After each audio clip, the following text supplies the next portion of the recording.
This is a subject that I got interested in about 30 years ago. Bruce mentioned that I was a bureau chief in San Francisco, and in the mid-'70s, when Ronald Reagan was gearing up for the '76 presidential race, I started traveling around with him in '74, '75, and then in '74, I had a friend named Laurie Chickering, who lived in San Francisco, was involved with the startup of the Institute for Contemporary Studies, which was one of the early conservative think tanks. Was based in San Francisco. The Heritage Foundation was started a year earlier in '73, and it occurred to me that there was suddenly this sort of infrastructure, as they call it now, of conservative organizations, think tanks, various operations that were pumping out studies and books and reports, and that a lot of them were finding their way into the campaigns. So I wrote a story about it then, and it sort of followed as it gone along. And I was, of course, interested in the recent activity on the part of the Democrats. And it seems now that everyone is looking back on this Republican structure and saying that this was responsible for the Republican resurgence. And one of the things I think we'll talk about today, I hope, is the extent to which that is true. And later on, we'll see how the Democrats hope to create a similar resurgence by creating the same sort of infrastructure. I will just briefly introduce our panel. Perhaps I could let Hilo, would you like to do it? No, that's fine. If you okay. I'll wait for Eleanor Clift, an old colleague of mine from Newsweek, who is on her way. John Duncan is a principal at Wexler and Walker, Public Policy Associates, for the past 5 years. From 2000 to 2004, he served as Assistant Secretary of the Treasury for Legislative Affairs, the department's senior official in charge of congressional affairs. He played a key role in the passage of major parts of the President's legislative agenda, including tax cuts, the Patriot Act, the creation of the Department of Homeland Security, and the Sarbanes-Oxley reforms. So it's a good chunk of work. I will try to be there are sort of longer introductions if you want to read more about these. Hillel Fradkin is appreciate Hillel coming in. Bob Hawkins, who was involved in the founding of the Institute for Contemporary Studies, was going to chair this panel and had to have some surgery done, and Hillel came in as a late inning replacement. He's with the Hudson Institute as a senior fellow. He directs their Center on Islam, Democracy, and the Future of the Muslim World.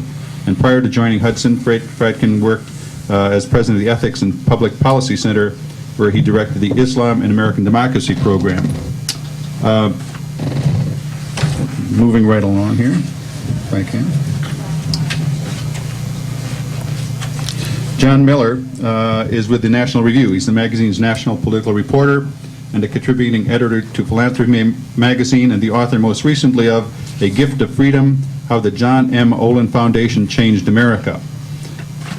Finally, last but not least, Bill Shambra is the director of the Hudson Institute's Bradley Center for Philanthropy and Civic Renewal, and prior to joining the Hudson Institute in January of 2003, Shambra was director of the programs at the Bradley Foundation in Milwaukee. So welcome to all of you, and Hillel, I'll leave it to you. Okay. Thanks very much. It's a pleasure to be here, even though the circumstances are Bob's unfortunate need to have some attention to his problem with his foot. I'll just, the only thing I'm going to say is that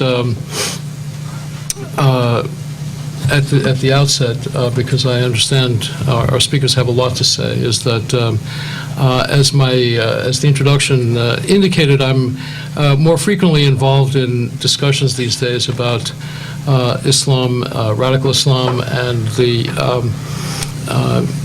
our struggles with those questions. All that is to say is it's actually a pleasure to be here and discussing something else, because I can honestly say that however these discussions proceed, they are essentially a family quarrel, if there is a quarrel at all, and that's a good deal nicer than some of the quarrels we happen to be in, the ones of which are more typically the focus of my work.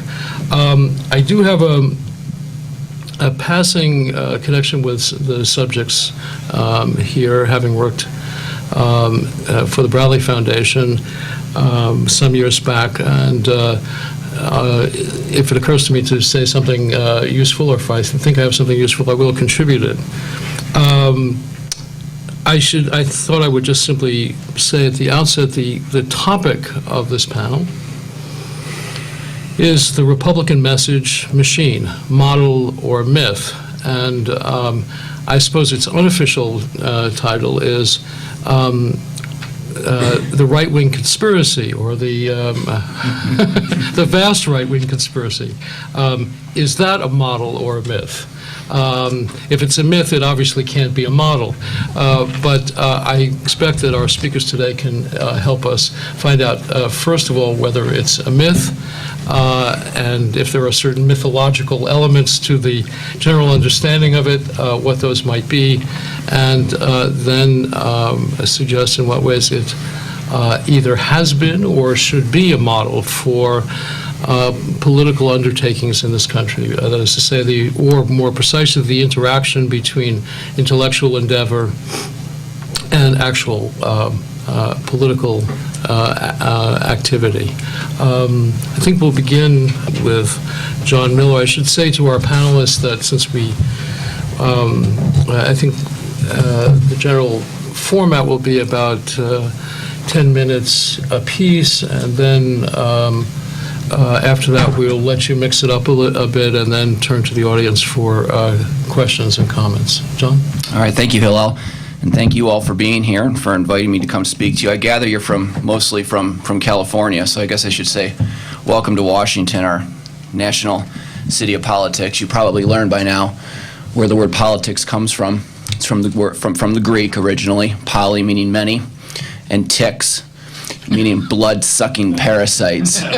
So anyway, thank you for being here. A few months after the 2004 presidential election, former Democratic Senator Bill Bradley wrote a piece in the New York Times to explain why his party had lost. The problem, he said, wasn't the candidate, the fundraising, or even a missing ballot box in Ohio. It was something much deeper, and at its heart was a network of what he called conservative research centers. By contrast, wrote Bradley, there is no clearly identifiable funding base for Democratic policy organizations, and in the frantic campaign rush, there is no time for patient long-term development of new ideas or of new ways to sell old ideas. He called on liberals to mimic their conservative foes and invest heavily in think tanks. It will take at least a decade's commitment, he wrote, and it won't come cheap. But there really is no other choice. Wealthy liberals appear to have responded to his call. They've created the Democracy Alliance, an umbrella group of donors that I think you'll be hearing more about later today. Meanwhile, conservatives have wondered about the effectiveness of their own vaunted infrastructure, especially with the federal government managed by Republicans, but nevertheless growing at an explosive rate with its prescription drug benefits and bridges to nowhere. Jack Kemp recently recommended a think tank revival movement, quote, so that scholars can have a safe haven in which to think and work and the freedom to generate new ideas.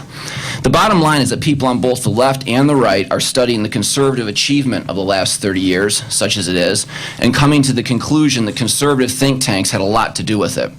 I believe that's basically correct, though not always for the reasons attributed to it, especially by liberals.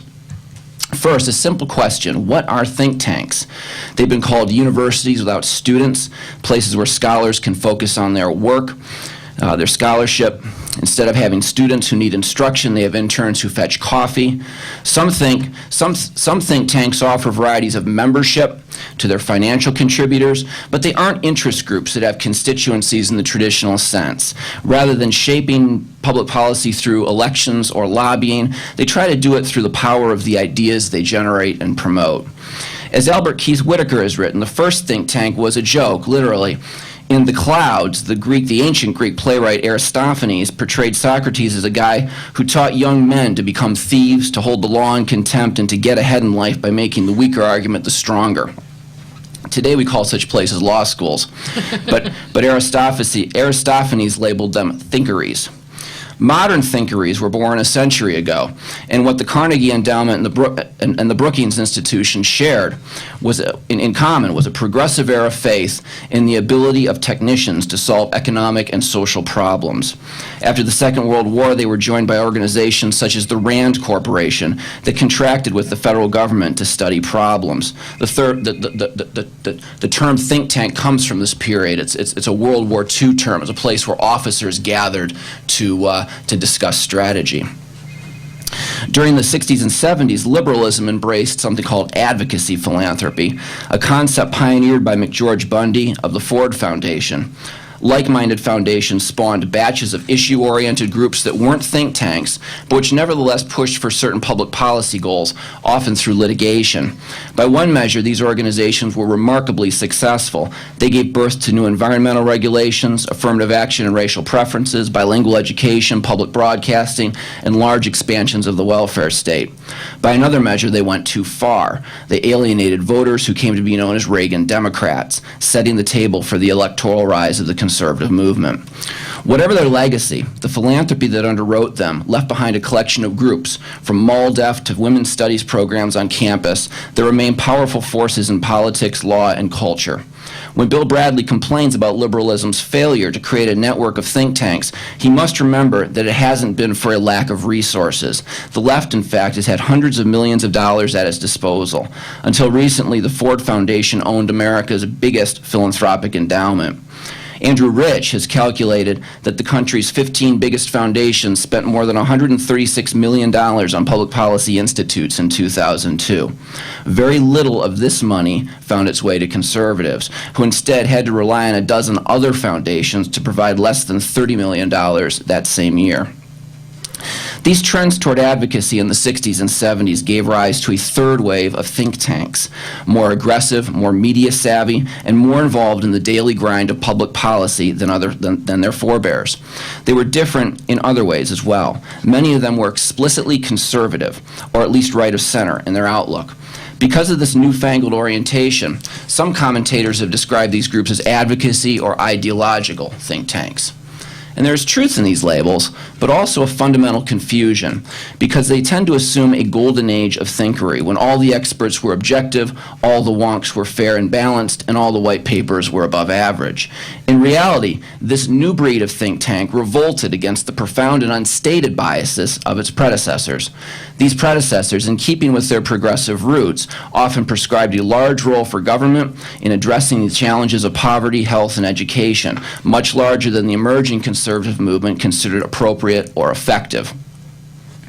The best way to understand how think tanks influence public policy may be to look at one of them, the Heritage Foundation, which is perhaps the most iconic example of a third-wave think tank.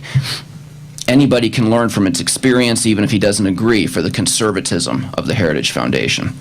In the early 70s, a small group of conservatives looked at the political scene and made an assessment that was not wholly different from Bill Bradley's of 2005. They saw a president who was a Republican but not a close ally, and a Congress that seemed permanently controlled by Democrats. Moreover, conservatives could not count on the intellectual support of a big, venerable, and respected think tank, such as the Brookings Institution. The universities were even further off limits as sources of intellectual ferment, a problem, I might add, which has only worsened since then. At the time, beer magnate Joseph Coors was looking for creative ways to promote conservative policies. In 1972, he wrote a check for $250,000 that made possible the establishment of the Heritage Foundation. This philanthropic seed money is possibly the most consequential that has ever been spent in the world of public policy. Today, Heritage has a budget of $35 million and a staff of more than 200 people. They have expertise in all sorts of fields, from defense policy to international trade to the federal budget, you name it. From the start, Heritage was a think tank innovator in several important ways. Most obviously, it was explicitly conservative. Earlier think tanks had not worn their principles and their politics on their sleeves the way Heritage did. Moreover, Heritage devoted itself to serving the needs of Congress. It has always maintained an office on Capitol Hill rather than a mile or two away in downtown D.C. or in some other city entirely, and it began to specialize in quick critiques of proposed legislation. This was part of its overall marketing strategy. Just as Coors became the first American beverage company to sell six-packs of beer in aluminum cans, Heritage became the first think tank to flood Congress with 8-page backgrounders on the topics of the day.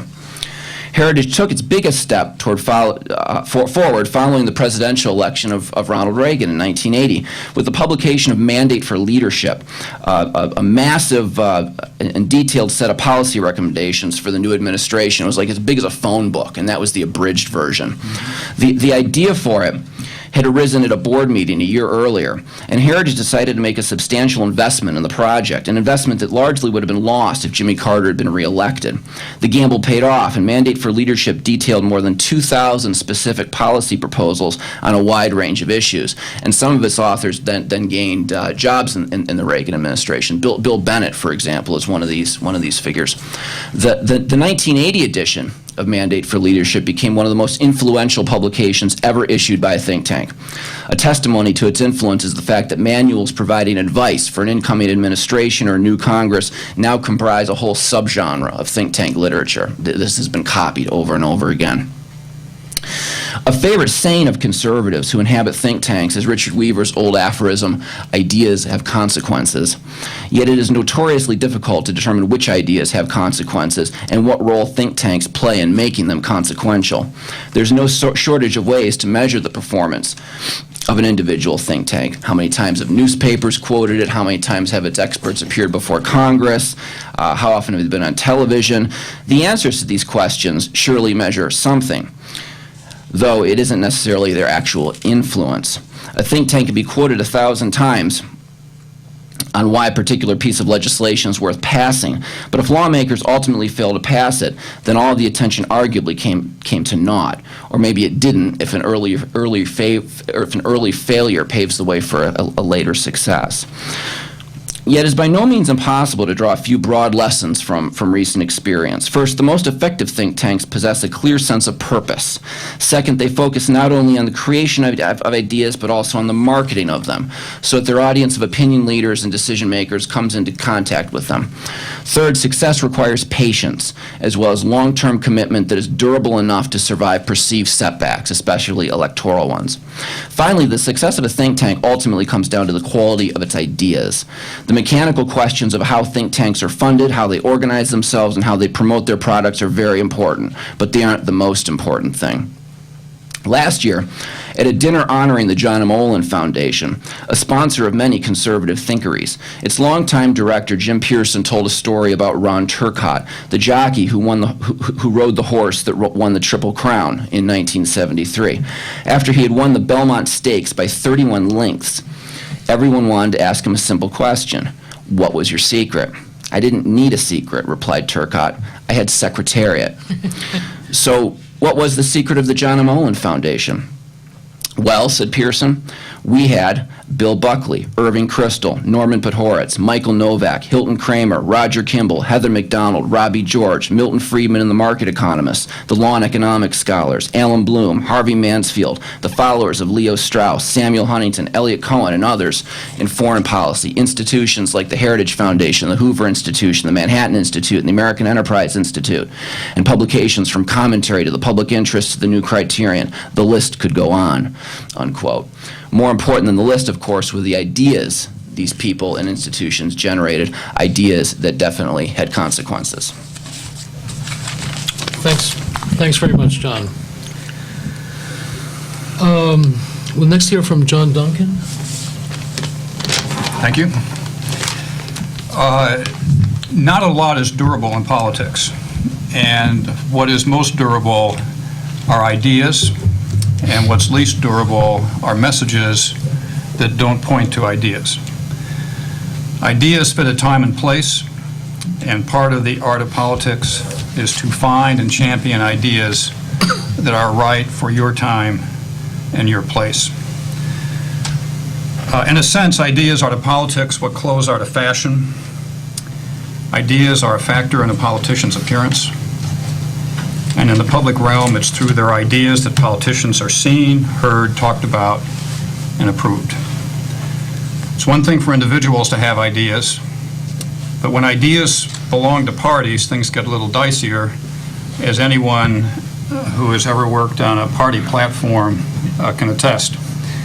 When I first came to work on Capitol Hill in 1975, Republicans were basically Democrats light. Now, that may be an unfair characterization, but that's how I saw it. Democrats had the ideas, they had the power, they had the momentum.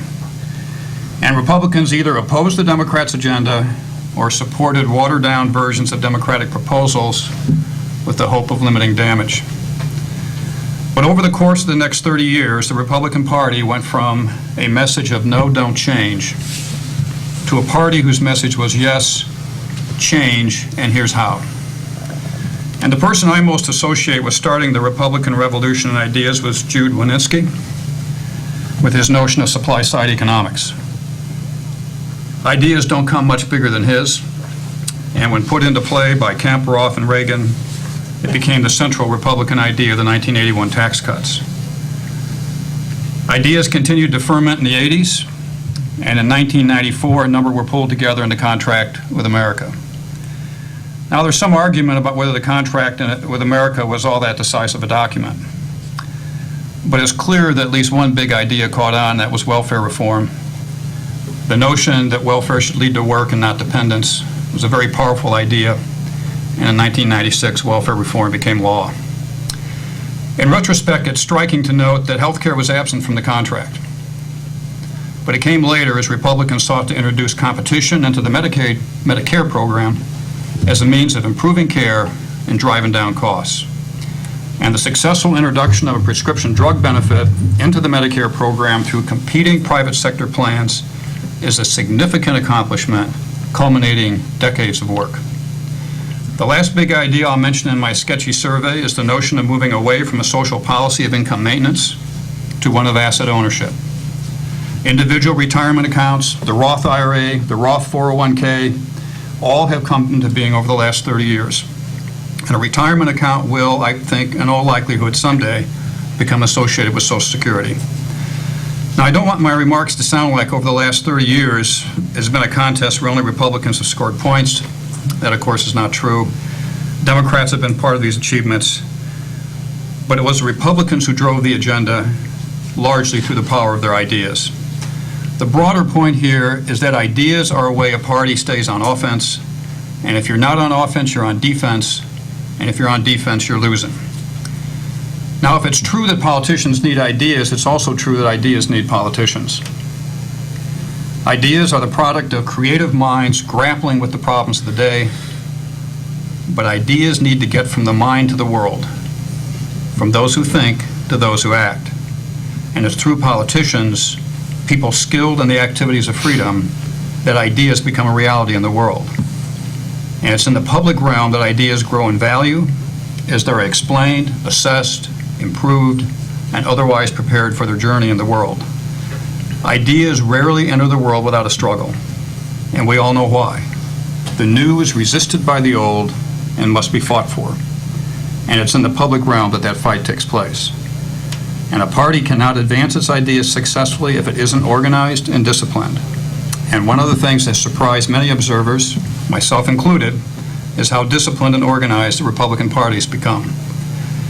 But being organized and disciplined is no substitute for ideas, because it's ideas that provide you direction and purpose. And parties that think they're more important than their ideas are heading for trouble. We frequently hear the expression that all politics is local. I prefer a different formulation. All politics is national, and only becomes local when there's an absence of compelling ideas on the national scene. Let me close by saying what I hope is obvious. No one political party has a monopoly on ideas, and we know the reason why. Ideas are a product of the human mind and not a political organization. Our country is close to 300 million strong. Educated and wired, that's a lot of creative brain power.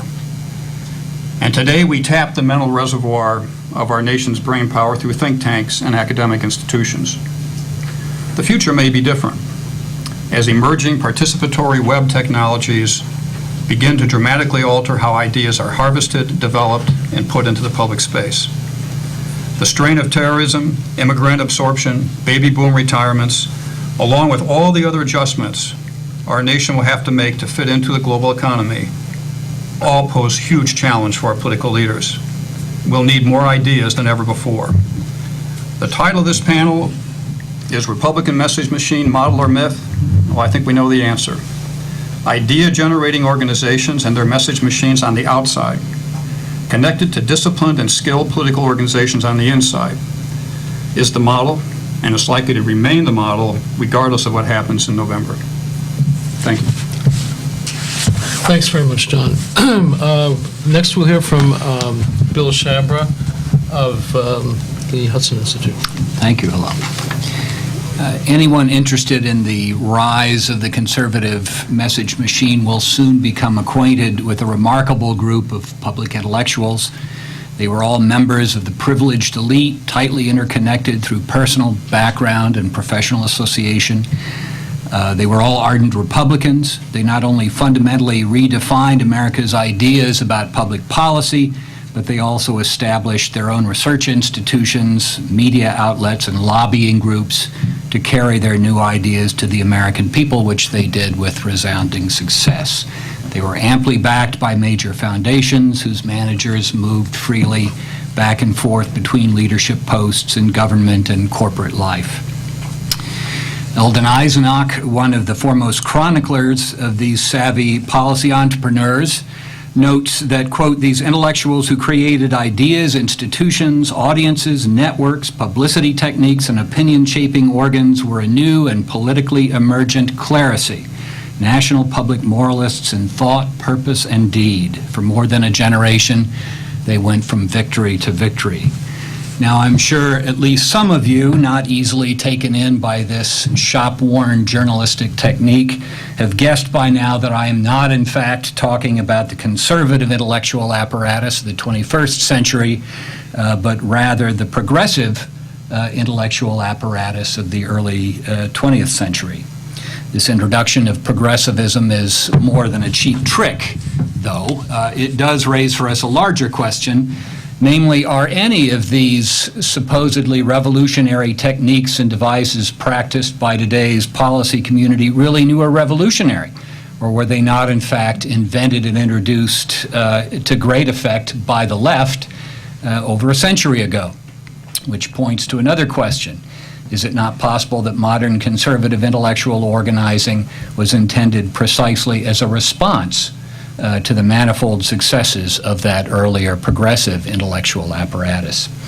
To answer my own questions, no, today's conservatives have come up with nothing new. And yes, conservative intellectual organizing was indeed a response to the context it faced in the 60s and 70s, which was a policy landscape completely dominated by progressive institutions that had been funded for 6 decades by the large progressive foundations. What do I mean by this? And here I apologize, I'm going to touch on some of the same points that Mr. Miller talked about. But the American policy landscape for much of the 20th century had been profoundly shaped by the establishment of those large modern foundations at the beginning of the 20th century. Modern foundations rose at the same time as, and indeed reflected, the progressive movement at the beginning of the 20th century. Progressives believed that industrial peace depended on the transfer of political power away from everyday citizens and their chaotic, parochial, benighted local organizations, often steeped in foolish religious mythology. Power should instead be put into the hands of centralized, professionally credentialed experts, trained in the new sciences of social control.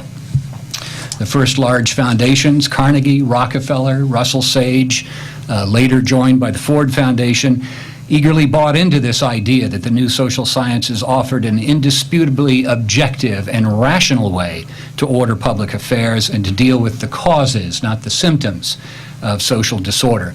As a Rockefeller mission statement put it in the 1920s, that foundation's funding was designed to, quote, increase the body of knowledge which in the hands of competent social technicians may be expected in time to result in substantial social control being the telling point. Hence, they bankrolled institutions that would ensure the triumph of modern expertise over popular ignorance. Modern research universities like the University of Chicago, the first think tanks like Brookings, scholarly journals, planning and coordinating organizations like the National Bureau of Economic Research and the Social Science Research Council. Such institutions were to design, demonstrate, and pass on to the state, the government, for full funding programs that would get at the heart of social pathologies. The war on poverty in the mid-'60s, and in particular the Community Action Program, epitomized this approach to social problems and illuminated its questionable democratic tendencies. As the late Daniel Patrick Moynihan described it in Maximum Feasible Misunderstanding, the war on poverty went astray because, as he put it, government did not know what it was doing. It had a theory, or rather a set of theories, nothing more, end quote. The central theory, Cloward and Olin's thesis of opportunity structure, had been the basis for the Ford Foundation's gray area demonstrations, but it had hardly been proven or even to command widespread support before it was rushed to the front as the basis for President Johnson's community action agenda.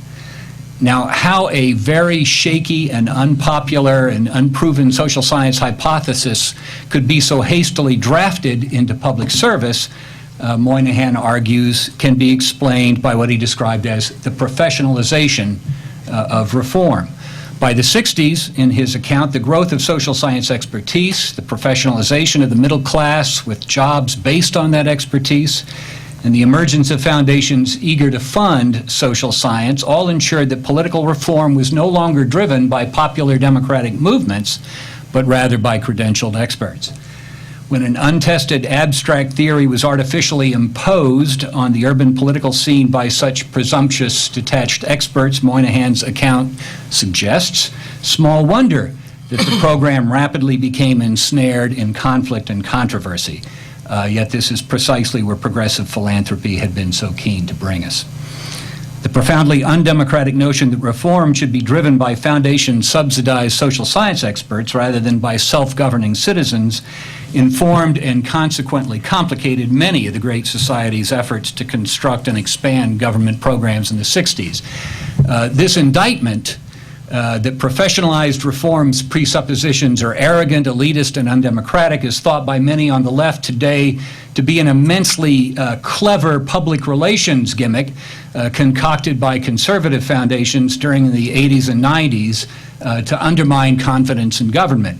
In point of fact, it issued first in the 1960s from the New Left in its assault on the massive, distant, alienating structures of American technocracy.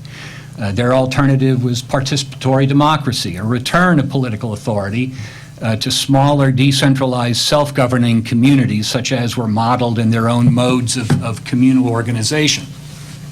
Somewhat later, the progressive vision of social control was challenged in somewhat similar terms, though from the opposite end of the political spectrum, by a group of intellectuals who came to be known as the neoconservatives. In his introduction to Reflections of a Neoconservative, Irving Kristol traced progressive hubris to its origins in the French Revolution, noting that modern heirs of that revolution affirmed that the state, in the hands of the right men and following the correct policies, could solve through central planning the economic problems of society and its other social ills. Neoconservatives, he argued, do not believe that the public interest can be rationally defined at a moment in time by any kind of expert or consortium of experts, but rather that it would emerge from, as he put it, the process of self-government in all relevant institutions, government at all levels, but also local school boards, religious congregations, professional organizations, and so forth. Peter Berger and Richard John Newhouse's To Empower People expanded this critique of top-down, centralized public policy, calling instead for a transfer of authority back to self-governing, decentralized mediating structures like family, neighborhood, church, and voluntary association to deliver social services.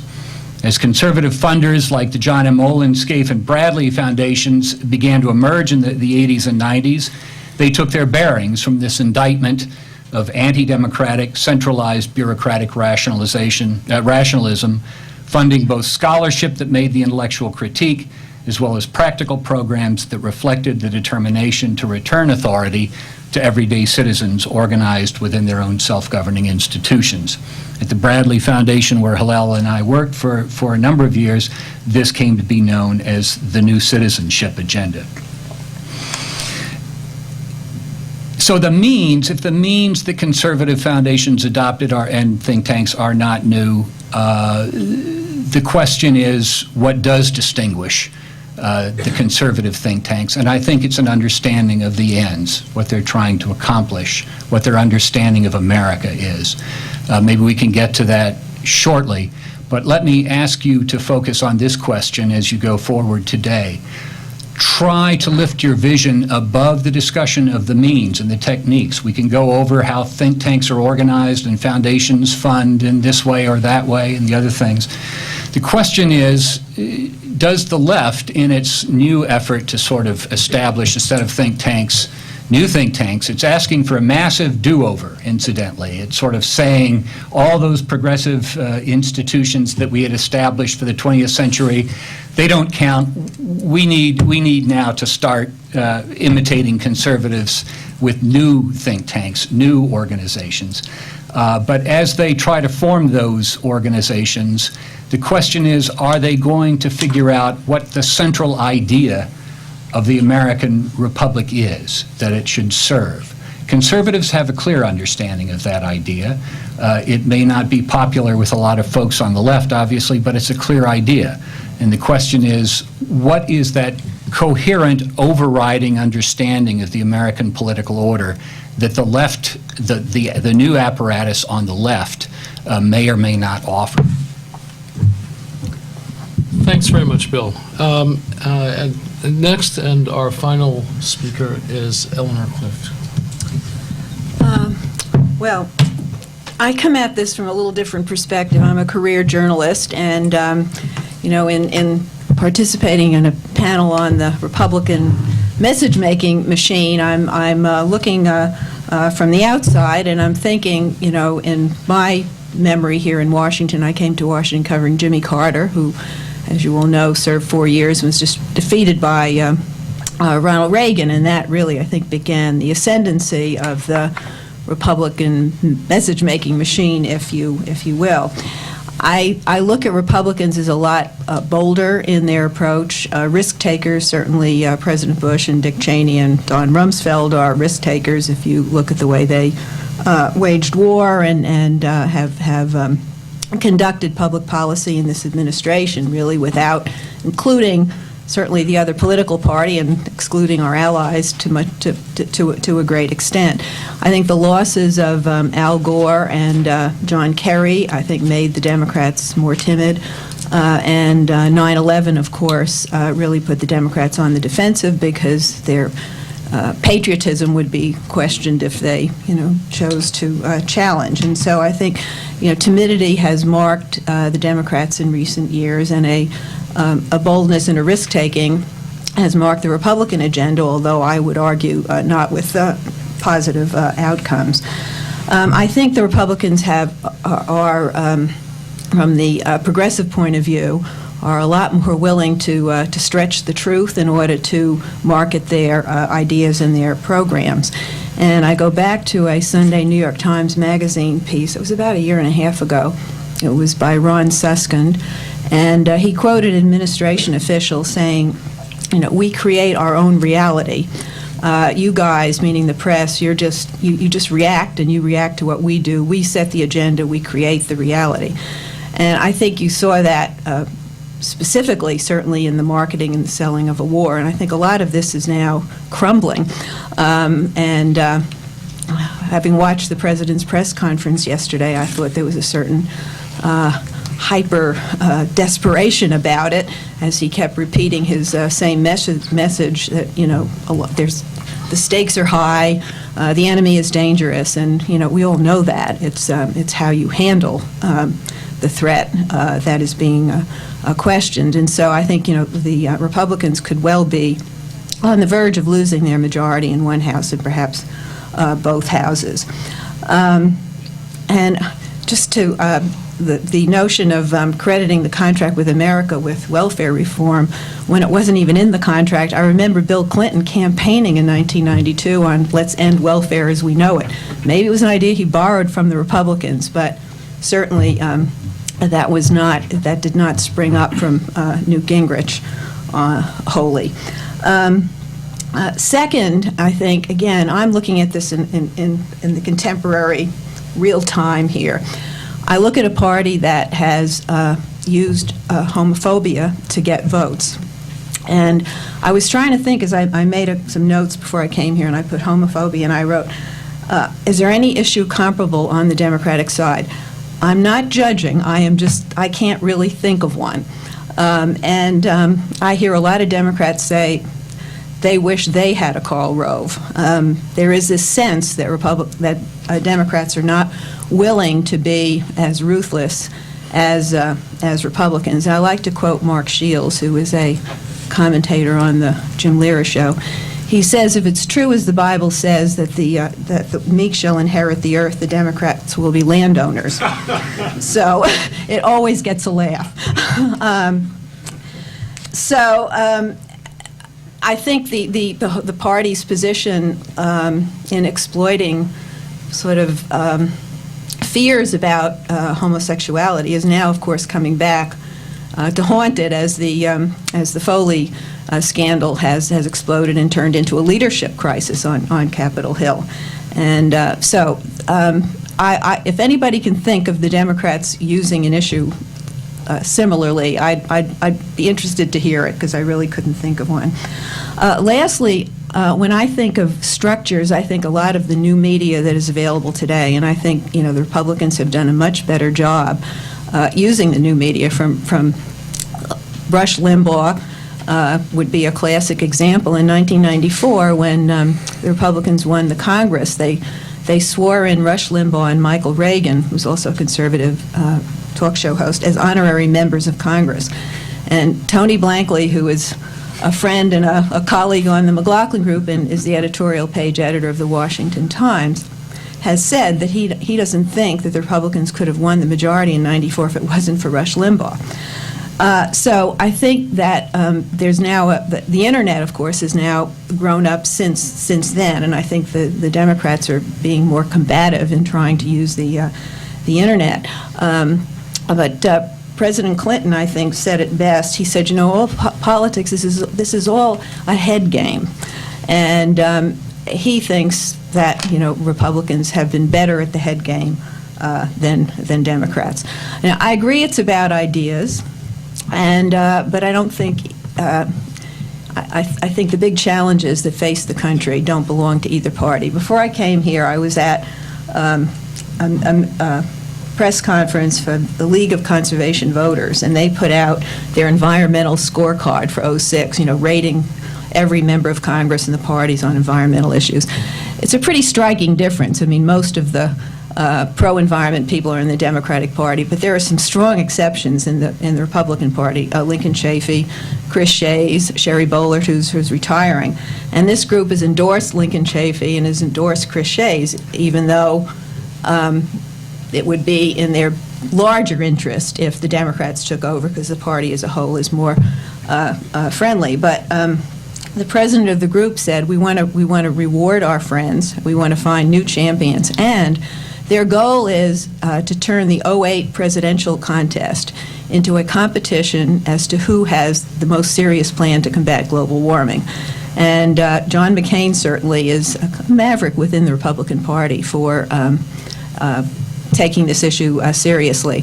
I'm not really sure about the positions of the other Republicans in the field, but I think that's a worthy goal, and doesn't necessarily have to be a partisan goal. And so I think coming up with serious approaches to the issues that we really face, not just, slogans to package them, is really what politics ought to be about. But so much of it is about the sloganeering. And I think the country is fed up. I think they're disgusted with both parties. And the situation is really ripe for a third party, but the problem with that is our system is so stacked against it. You have to have the perfect personality, a dynamic personality, somebody who can self-fund or raise a lot of money, and a single compelling idea that really catches on. And we kind of came close to that with Ross Perot. And I think Ross Perot, more than all of these think tanks, created the impetus for the balanced budget. He was the one who really put that issue on the table. So we need another Ross Perot, and or somebody like that to shake up our political life. Thank you. It may be helpful to get off the big scope of ideas and down to some very narrow ideas, because I think ideas are put into play that are both large and small. And I know when I was responsible for providing advice to a senator from Delaware, we had a unique political problem because there was a relatively small Republican base, and elections required that he be successful with independent voters. And we looked to ideas as a way of managing our case off the base.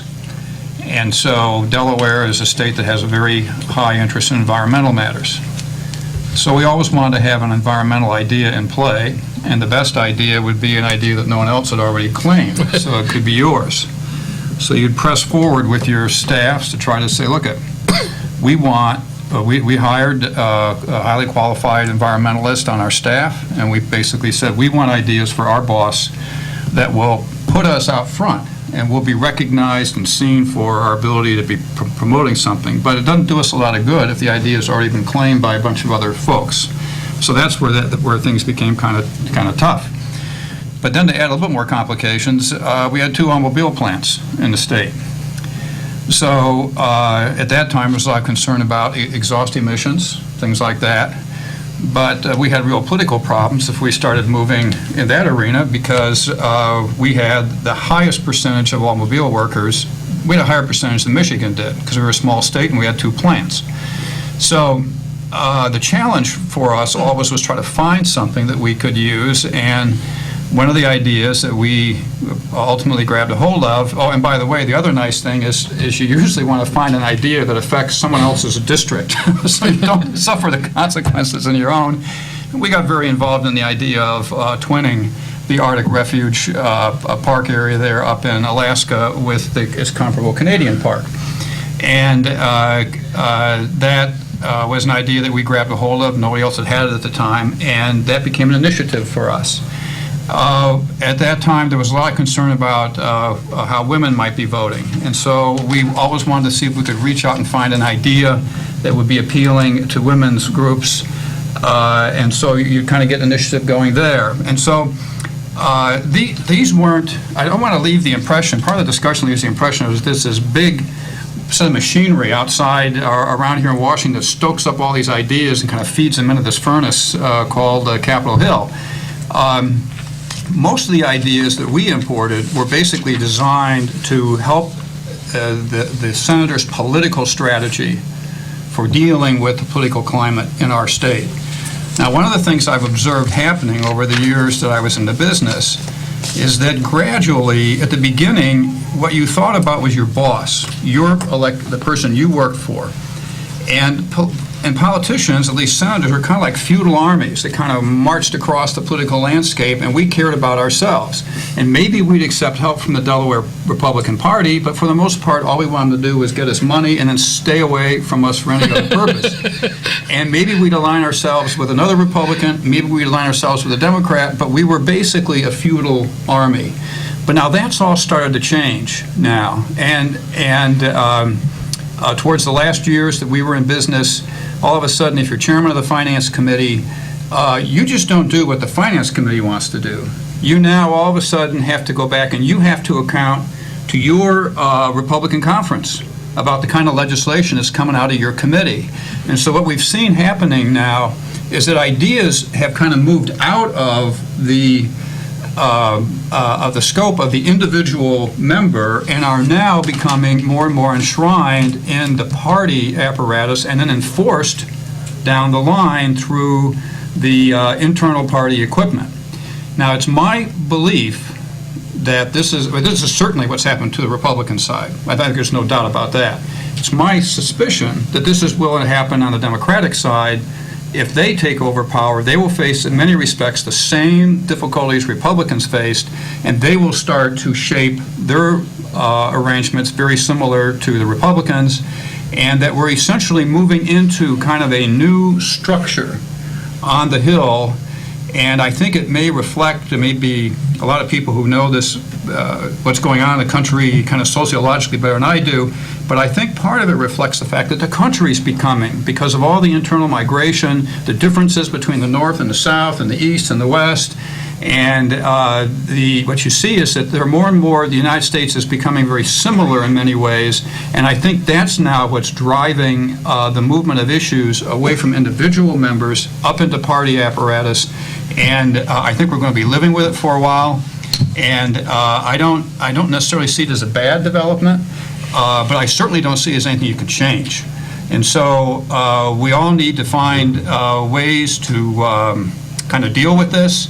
And as I indicated briefly in my remarks, I think the big change is going to come with these participatory Web 2.0 technologies that are coming in line that probably all of you out there are more familiar with than I am. And the big issue, the business communities are starting to grapple with these, and I think a lot of people are going to be watching to see how the business community does with these technologies. And if they are able to find ways to have their employees collaborate on idea development in a highly unstructured way, those ideas may begin to gravitate into the public realm and the political side, and we may see a very interesting transformation of how ideas move from people's minds to the political organizations and the political apparatuses that drive policy in the city. So with that, I'll stop talking there and see if that is something that people want to react to. Just quickly, constitutionally, I just don't see Nancy Pelosi, if she becomes the Speaker, being able to run the Democratic caucus the way Tom DeLay did the Republicans, and he was really the enforcer. I think that the spotlight is now on Congress, and I don't see the Democrats getting away with holding out votes for 3 and 4 hours until they get the votes they need. And I also think, Democrats are more quarrelsome. They are going to be less willing to take the party line, and they're also more diverse than they're given credit for. It is not really an all-left caucus by any means.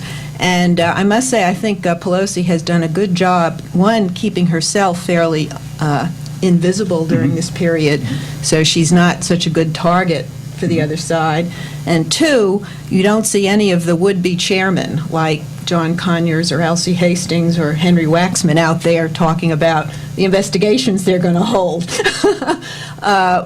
which is, again, taking a card away from the other side in this final 3 weeks. Yeah, it was interesting to me that Charlie Rangel came out, and spoke he couldn't resist. And I thought, he's going to learn pretty soon. She put him back in the box. Because here you have a committee chairman who basically comes out and says, hey, here's what we're going to do if we're chairman.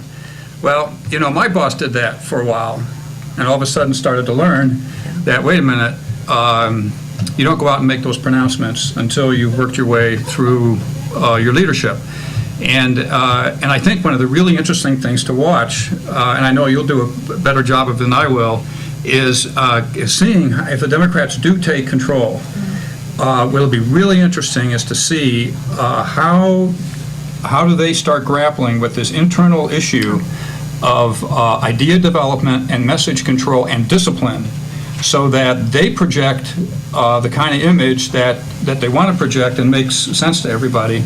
And I think you're right, they are very diverse, but Republicans had one of the things you've seen on the Republican side has been a decline of diversity on the Republican side, and that's something that one can lament, but it's a fact, it's a reality, and I'll be curious to see, whether we see similar kinds of things happen on the Democratic side. If it does happen, then we will be operating under a very new model. And if it doesn't happen, then maybe everything that the Republicans did will just be seen as kind of a one-time development, maybe an aberration, and things will go back to some kind of prior state. I kind of have the feeling that will not be the case, that we will see I think the Democrats will try to Democratic Party. emulate Yeah. a lot of the discipline, but they're not going to be as successful. Right. That's what I think. Well, I don't know, Dick Morris, who I like to keep track of a little bit, was writing in a recent column on Bill Frist that he described the Republican as kind of like a Prussian army that marches in lockstep over the battlefield and over the landmines and everything just to clear the field.